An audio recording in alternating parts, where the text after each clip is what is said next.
मैं काम करने के लिए करता हूं, मुझे याद शाद का कुछ नहीं लेना देना। वो ये जो याद वाला है वो नरेंद्र मोदी जी का काम है। आप लिख लो, अगर कोई सोचे कि जाति जनगणना को रोका जा सकता है या 50% बैरियर को रोका जा सकता है, मैं आपको बता रहा हूं वो सपने देख रहा है। बहरहाल राहुल गांधी ने अपनी बात पूरी की और उन्होंने आखिर में अपनी दादी के साथ एक संवाद का जिक्र किया कि उन्होंने अपनी दादी इंदिरा गांधी से पूछा कि दादी, जब तुम मर जाओगी तो तुम क्या सोचती हो कि तुम्हें कैसे याद किया जाएगा? मैंने कहा भैया मिस इंडिया की लिस्ट निकाली मैंने कहा देखता हूं। मैं कहता हूं देखो यार, अच्छा अब कहते हैं मिस इंडिया की लिस्ट निकाली मैंने।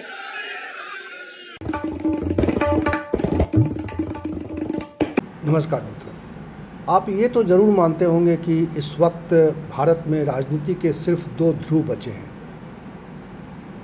एक ध्रुव की नुमाइंदगी नरेंद्र मोदी करते हैं, प्रधानमंत्री नरेंद्र मोदी, और उनकी विचारधारा से सियासत आगे बढ़ रही है, देश की राजनीति उससे प्रभावित है।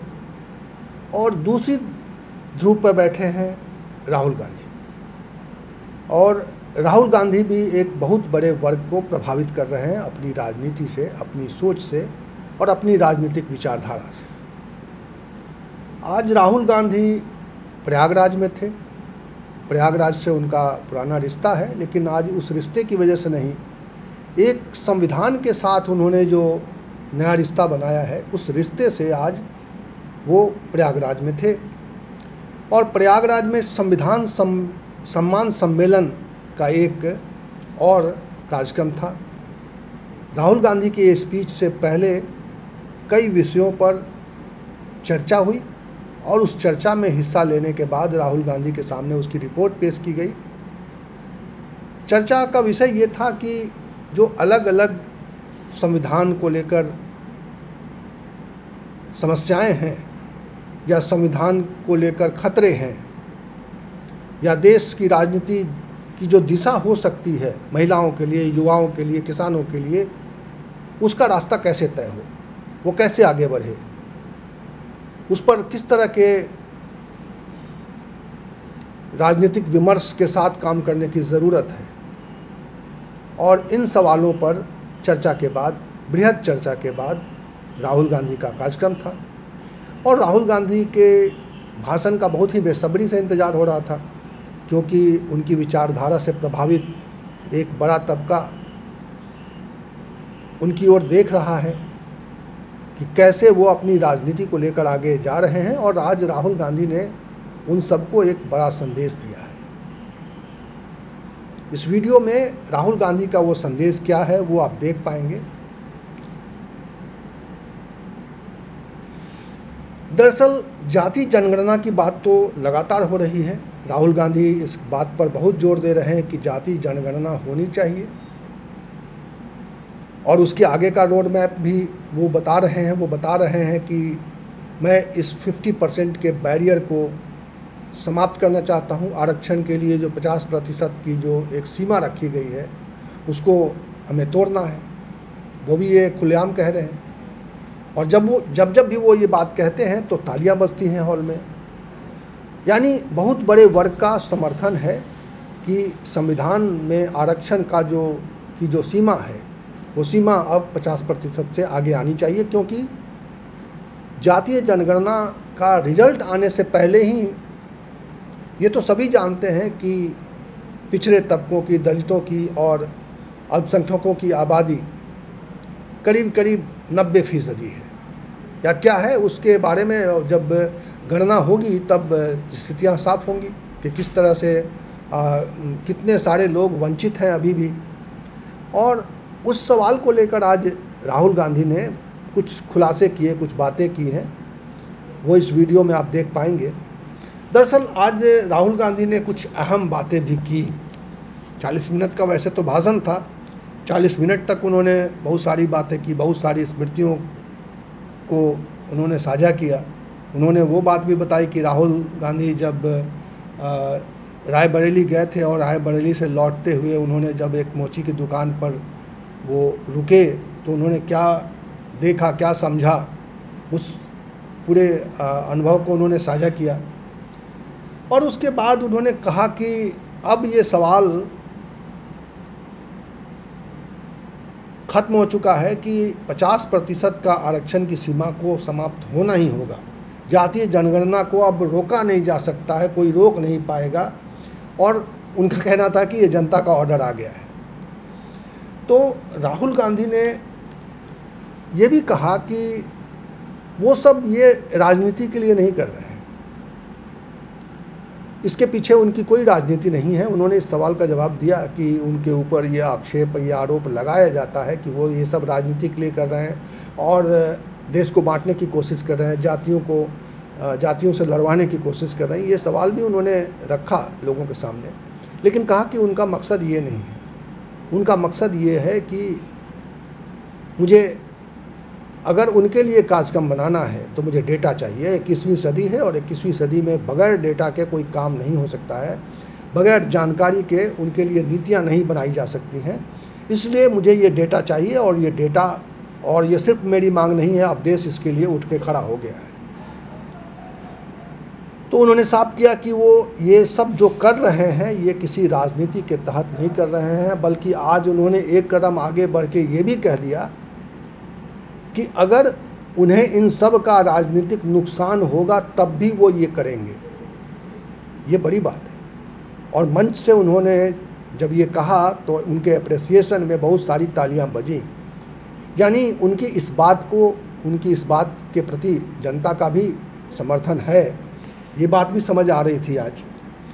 तो और बीच बीच में ऐसा हुआ कि उनके भाषण से इतना उत्साह लोगों में जग गया कि उनको बोलने नहीं दे रहे थे। तब राहुल गांधी को कहना पड़ा कि भाई मुझे बोलने तो दीजिए, मैं अपनी बात तो रख लूं।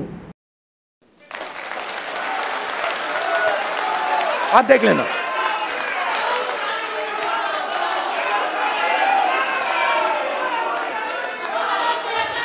तो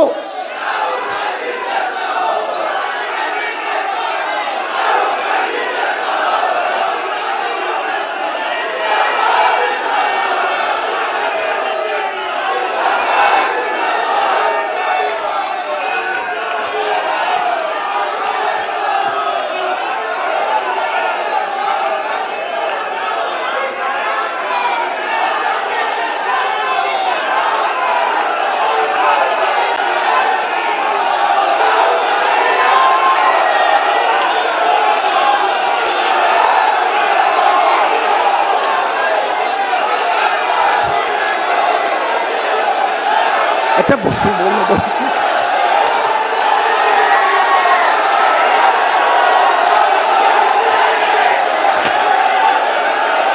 क्या बोलने तो दीजिए।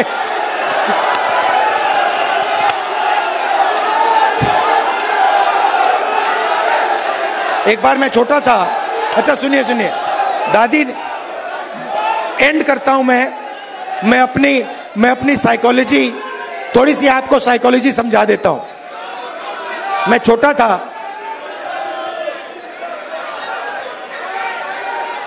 सुनिए थोड़ी सी मैं आपको। तो ये भी आया और बहरहाल राहुल गांधी ने अपनी बात पूरी की और उन्होंने आखिर में अपनी दादी के साथ एक संवाद का जिक्र किया कि उन्होंने अपनी दादी इंदिरा गांधी से पूछा कि दादी, जब तुम मर जाओगी तो तुम क्या सोचती हो कि तुम्हें कैसे याद किया जाएगा। तो मेरी दादी ने उनसे जो कहा उन्होंने उसको शेयर किया। उन्होंने कहा कि मेरी दादी ने कहा कि मैं तो चाहती हूँ कि मुझे याद ही न किया जाए। तो राहुल गांधी ने उससे कनेक्ट किया और कहा कि मैं ये सब जो कर रहा हूँ इसलिए नहीं कर रहा हूँ कि मुझे याद रखा जाए। ये याद रखने वाला काम नरेंद्र मोदी का है कि वो कुछ चीज़ें ऐसी कर रहे हैं जिससे उनको याद रखा जाए, तो मुझे वैसी राजनीति नहीं करनी है। तो प्रयागराज का ये कार्यक्रम, ये जो संविधान सम्मान सम्मेलन था, इस मायने में अलग दिलचस्प था कि राहुल गांधी ने यहाँ पे अपने राजनीति के एक और अलग पहलू का खुलासा किया है। और 40 मिनट का भाषण तो खैर आप कांग्रेस के वेबसाइट पर जाकर देख सकते हैं। लेकिन मैं यहाँ राहुल गांधी के कुछ प्रासंगिक हिस्से को आपके सामने रख रहा हूँ ताकि आप देख सकें, समझ सकें कि राहुल गांधी किस तरह की राजनीति कर रहे हैं और उनकी राजनीति में समाज कहाँ कनेक्ट कर रहा है, समाज के किस पहलू को वो ज़्यादा अहमियत दे रहे हैं और कैसे वो राजनीति को समाज के साथ जोड़कर एक नई दिशा में ले जाना चाहते हैं, एक नया काम कर रहे हैं। तो हमारा काम हिंदुस्तान की 100% आबादी की मदद करने का है। हमारा काम 5%, 10% आबादी की मदद करने का नहीं है। वो सरकार का काम हो ही नहीं सकता। और उसके लिए हमें इंफॉर्मेशन चाहिए। 21वीं सदी है, हमें डेटा चाहिए। डेटा है ही नहीं। आप नोट कीजिए, मैंने 2 चीजें कही हैं। मैंने कहा है कि जाति जनगणना, social economic census, institutional census हम कराएंगे और 50% का जो बैरियर है जिसको हम एक्सेप्ट नहीं करते हैं, फ्रैंकली बोलूं तो इसको हम उड़ा के फेंक देंगे। ये 2 चीजें मैंने कही हैं। और मगर उसके बाद मैंने आज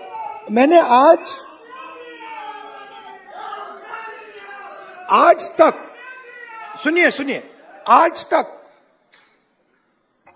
उसके बाद हम क्या करेंगे मैंने नहीं बोला है, क्योंकि पहले मैं चाहता हूं कि हमारे सामने डेटा हो।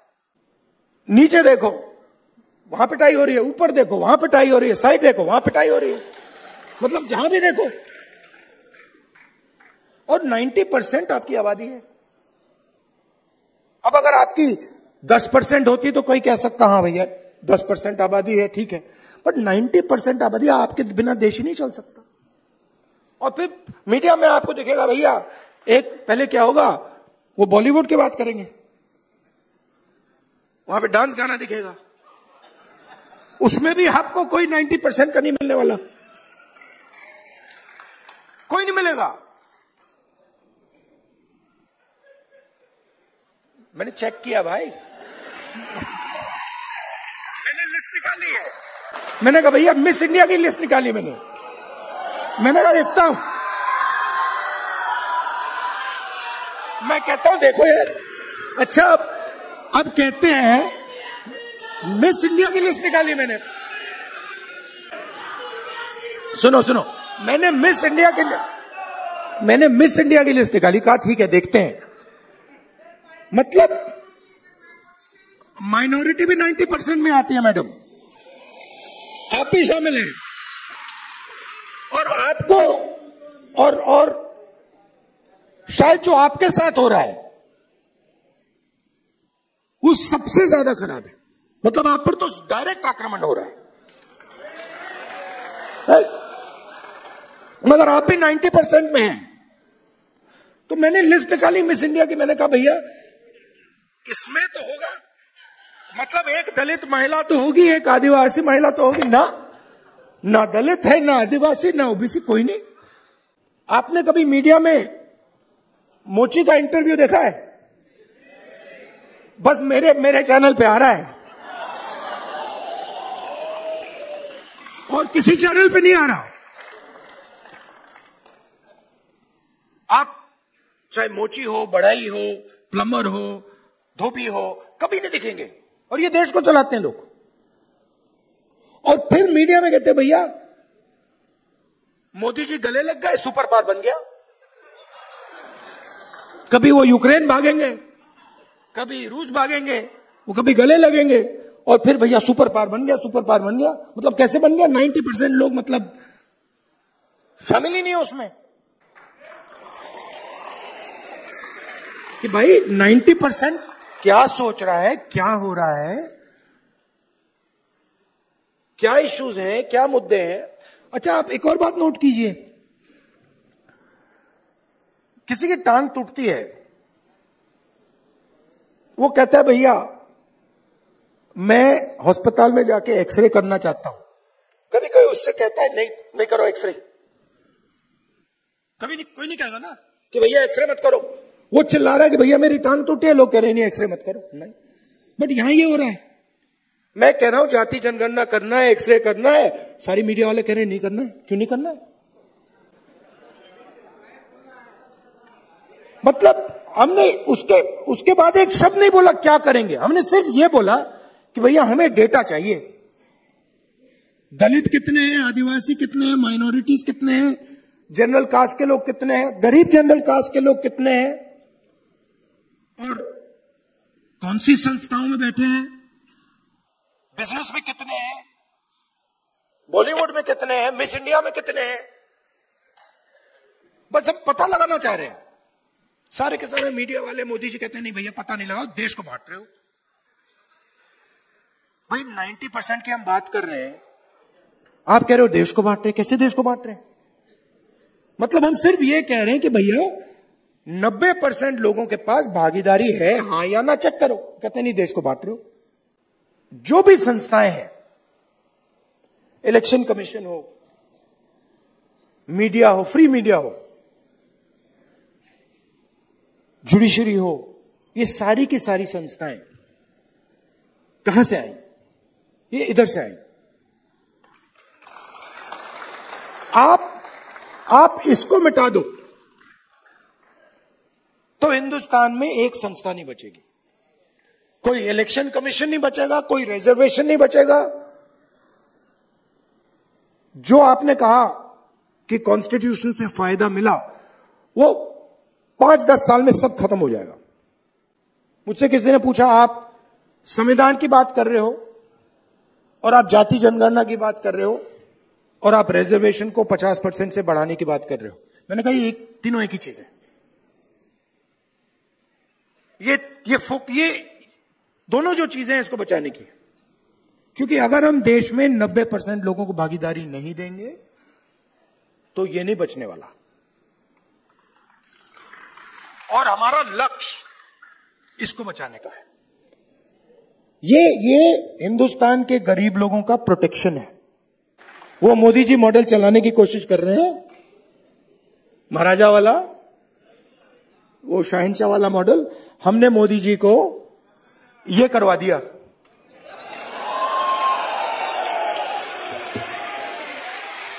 आप अपने आप को नॉन बायोलॉजिकल समझते हो।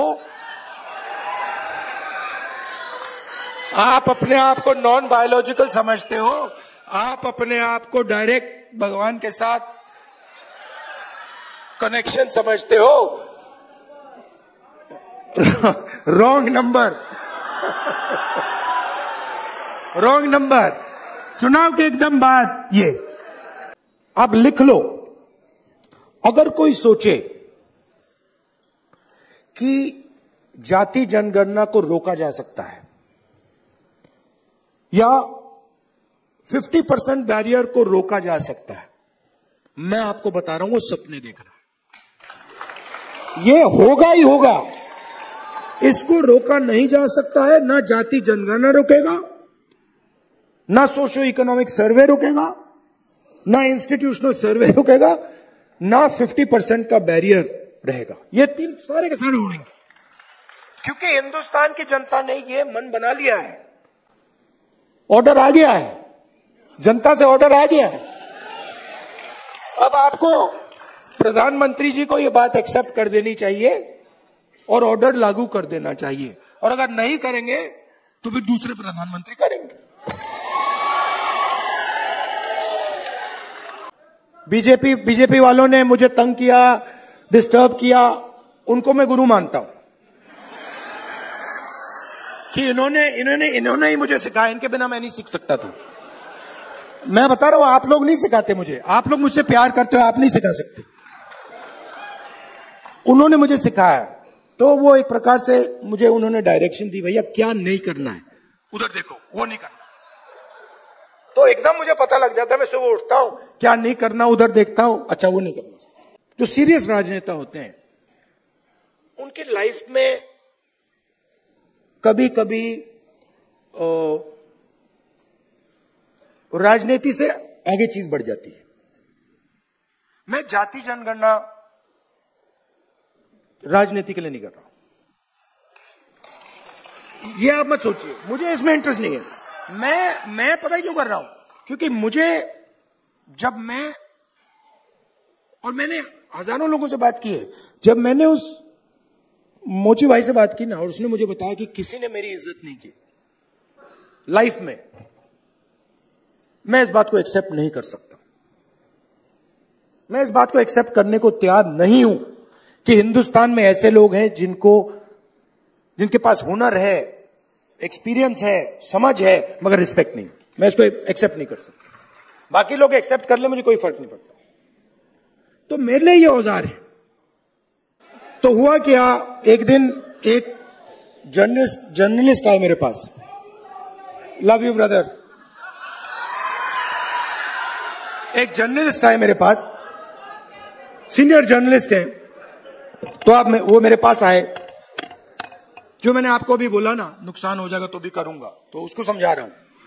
तो सीनियर जर्नलिस्ट आए, बैठे मेरे पास। उन्होंने कहा राहुल जी एक सेकंड भाई।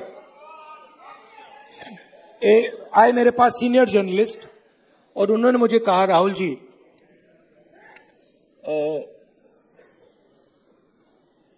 मैं पाकिस्तान के नेता थे, पता नहीं मुशर्रफ थे या नवाज शरीफ थे, मैं उनको बहुत अच्छी तरह जानता हूं, उन्होंने मुझे कहा। तो मैंने कहा, तो उन्होंने कहा कि मैं उनसे जाके मिला, और मैंने उनसे कहा कि देखिए, अगर आपने हिंदुस्तान और पाकिस्तान के बीच में पीस करवा दी तो बहुत अच्छा होगा। तो फिर उस व्यक्ति ने, पता नहीं मुशर्रफ था या कौन था, मुशर्रफ ने कहा क्यों? और जर्नलिस्ट ने कहा कि क्योंकि अगर आप हिंदुस्तान और पाकिस्तान के बीच में पीस करा दोगे तो सदियों के लिए लोग आपका नाम याद रखेंगे। लॉजिक ये थी। मैं सुन रहा था, मुझे बता रहे थे, मतलब कि आपको नाम याद रखवाने के लिए काम करना चाहिए। मतलब मैं सोच रहा था,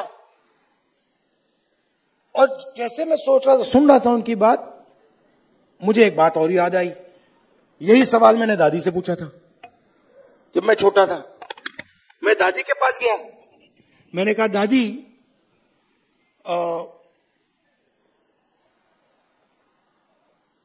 जब आप मरेंगी, मरने के बाद आपको लोग कैसे याद करना चाहिए, लोगों को आप कैसे याद करना चाहिए?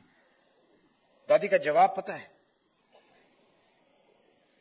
क्या था? मैंने कहा, आप क्या चाहती हैं कि लोग आपको कैसे याद करें? हाँ, नहीं, उनका जवाब था, मैं चाहती हूं कि याद ही ना करें। मतलब क्लैरिटी थी, मैं काम याद करवाने के लिए नहीं करता हूं, मैं काम करने के लिए करता हूं। मुझे याद का कुछ नहीं लेना देना। वो जो याद वाला है, वो नरेंद्र मोदी जी का काम है। तो मेरी थिंकिंग है कि हिंदुस्तान के 90% की जो शक्ति है वो हिंदुस्तान को बनाने में लगे। पूरा इंजन स्टार्ट हो, 10 के 10 सिलेंडर चलें, और लोगों को मजा आए कि भैया हिंदुस्तान है, इसमें भागीदारी है, इसमें रिस्पेक्ट है, इसमें आदर है, और हम सब मिलकर इस देश को आगे ले जा रहे हैं। धन्यवाद, नमस्कार।